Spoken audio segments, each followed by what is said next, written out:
Hello and welcome to a very special edition of Barely Played. In fact, a very strange edition of Barely Played, because this is a specially requested video. I say specially requested and strange because two people have actually inquired about this game from my last community video. If you haven't seen that, go back and watch it, because I do have this game running in the background. If you don't go back and watch it, then okay, that's fair enough. I completely understand. This is Frostbite on the Atari 2600. This is not the original version. I am playing this off emulation through my original Xbox, which has got an emulator disc running through it at the moment. And unbeknownst to me, or I say unbeknownst as in completely forgotten by me, there was a load of Atari 2600 ROMs on there. And this is a game which has a very special place in my heart, because it was a game which I absolutely spent lots of time playing back in the early to mid 1980s. I say early 1980s because you will see from the graphic at the very bottom, this game is copyright 1983, but I think probably by about 1985 I was very into this game. People have asked about what this is all about, and I must be honest with you, the rolling demo on my last video probably wasn't the best example, so we'll try and talk you through this as we go along. You can see now as the action starts, there's a little man jumping up and down the ice floes, and the idea is you jump on the ice floes, turning them from white to blue, and in the right hand corner of the screen, top right hand corner, you will see an igloo is being built. And this is what you have to do. You construct the igloo by jumping on the ice floes, and once you get a little black hole in the middle, there we go, the igloo is complete, and you can run in there, jump in, and it then gives you a bonus score, and you move on to the next level. Very, very simple. The ice flows do change. You can see we've got a slightly different layout here, and also you've got various things which are there to either push you off or add as bonus points. The fishes are bonus points. The birds, in this case, will just simply landing on one of those or contacting one of those will automatically stick you to it, and they will push you off the ice flow at the end. It's very, very simple. And as the game continues, the ice flows increase in speed, and the number of enemies on screen it gets even more. So as you can see, if you pardon the expression, we've got crabs on this particular screen. And they will do exactly the same as the birds. They will sort of grab hold of you as they're crabs, because they've got pincers, and they will pull you off the ice flow. You can also, by jumping through and up and down these, miss the ice flows, fall off the end of them, end up in the water as I did earlier on. And now we've got a polar bear. Yes, because a polar bear and a clam, it's all go here. So the polar bear patrols the top. You have to make sure that you don't land on him. You also have to make sure you don't jump in the water for no particular reason, like I've done there. I do have an excuse. I'm playing this with the Xbox original joypad. As you can see, I've been grabbed by a clam there and pulled off. You can see what happens there. It's very straightforward. But I'm playing this on my original Xbox gamepad, which probably isn't the best game for this. Having said that, if I tell you that I spent pretty much most of my time playing this on the old Atari 2600 joystick, you're probably wondering what I'm complaining about, but that was perfect for this sort of game. It really was. I felt more in control.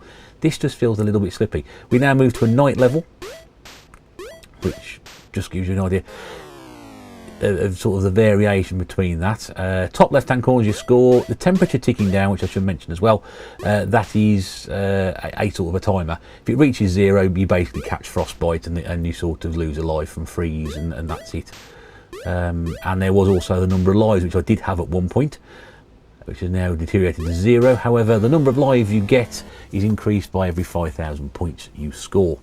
When this game came out, a friend of my dad's also had an Atari 2600, and inside this particular game was a note to sort of say that if you achieved a certain score, which I'm pretty sure was 40,000 points, you had to send a photograph of your score by a screenshot, and they would send you a little certificate and a badge by return. And my dad's friend Lawrence actually did manage to achieve this. I was very envious of it, the fact he'd done that, because I was quite good at this game, but he was way better than I was. Believe me, this game, and we will not see it in this video, I'm sorry to say, because my reactions are just not any good. And unlike my usual Barely Played videos, I've actually had a bit of practice on this. I usually don't try and play them, not play them at all, but this time I have had a bit of practice, and it's done me absolutely no good at all. But I was very envious of that badge and that certificate, and eventually myself I did achieve 40,000 points, and we did send off the photograph, but we never heard back because I dare say by the time I achieved it, Activision had long moved on. The Atari 2600, probably from 1985, was all but gone, a distant memory, and the NES was very much now going to be taking over the home video game market. So it's an interesting story. But yeah, my reactions obviously when I was a sort of a 9-10 year old were far greater than they are now. I was actually dismayed by how bad I was at replaying this game, but then again, we all are, aren't we? Reaction times don't get any better. It's good to pick up the fish bonus points if you do get a chance to play this, because they just sort of increase your score and give you a better opportunity. Outwit the polar bear here. Oh, it's tight, but there we go. There we go. I actually think this game is sort of full of, I mean, the graphics I think are absolutely fantastic, especially for an Atari 2600 game. I know 1983 we were sort of moving the 8-bit Spectrum Commodore 64 was sort of prominent, but this is probably a little bit before that. Definitely you're only dealing with the basics of the Atari 2600. I'm going to get eaten by the bear. No! He does actually chase you off the screen with that horrible like chunking noise, which you may or may not have heard there, I don't know. And of course, being a night level, the little light comes on in the igloo. And I've trapped myself into a corner there. Oh, there we go. That's game over as well. How disappointing. But I think that the graphics are brilliant. I think the little guy, I mean, he moves around the screen so quickly. And the animals, the birds, the fish, the clams, the crabs, even the polar bear. I know the polar bear looks a bit blocky at the top, but it's just really good. And it doesn't need an awful lot of quality sound effects in this game either. You're getting the idea from this, just the sound of jumping on the ice floe and the sound when you die and the polar bear eating you. It's all rather good fun, and this is just a tremendous game. I have seen a copy in a shop recently. In fact, you can see plenty of cartridges knocking about. I've seen plenty on eBay, but they're in horrible condition because some of these old labels on the cartridges seem to deteriorate, or the glue seems to work its way through them and make the front of the game label really sort of disgusting. And there are a couple of sort of versions of this sort of knocking around. There is sort of like a white label version, and there's the aqua blue cartridge with the Frostbite cover on the front, which you see on the title page. Sorry, the thumbnail. That is the sort of thing that I'm looking for, and a decent enough copy just to have it again, because you know, we do sort of harp on about games of our youth and things that we've grown up with, and this is very much something that was a big part of my childhood, and one of the games, alongside probably Space Invaders, that I played massively on the Atari 2600. It was a massive game for my sort of growing up, and I'd like to think that this was probably responsible for me being where I am now.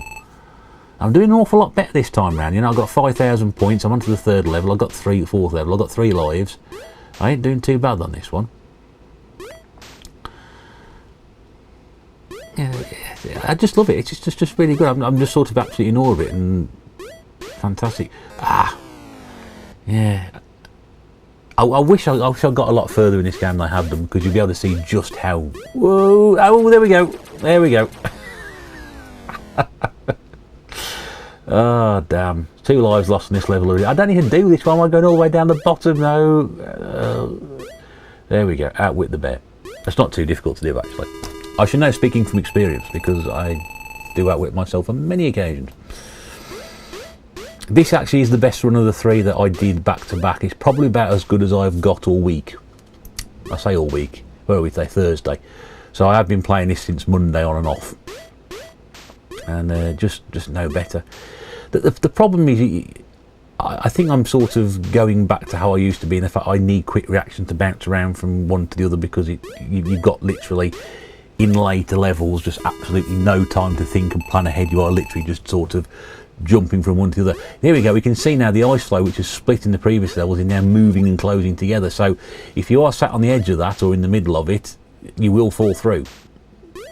This game is very unforgiving at times. You also notice the crabs are now stopping halfway through their emotions. And what have I done that for? Oh, man. But this is Frostbite. This is the Atari 2600, and this is just a game of my childhood. And I hope that explains it for those people who asked that question from that last video I did. And it's been great fun playing this again. I really have been. And I shall carry on and keep going and see if I managed to achieve any high score anywhere near 40,000 points. I don't think 13,200 was a bad effort. In the meantime, if you have enjoyed this, don't forget to like, comment, subscribe and tick that bell for further notifications for the videos going up. In the meantime, this is Retro Bear going to warm himself up, saying thank you very much indeed for watching, and we'll see you again very soon. Bye for now.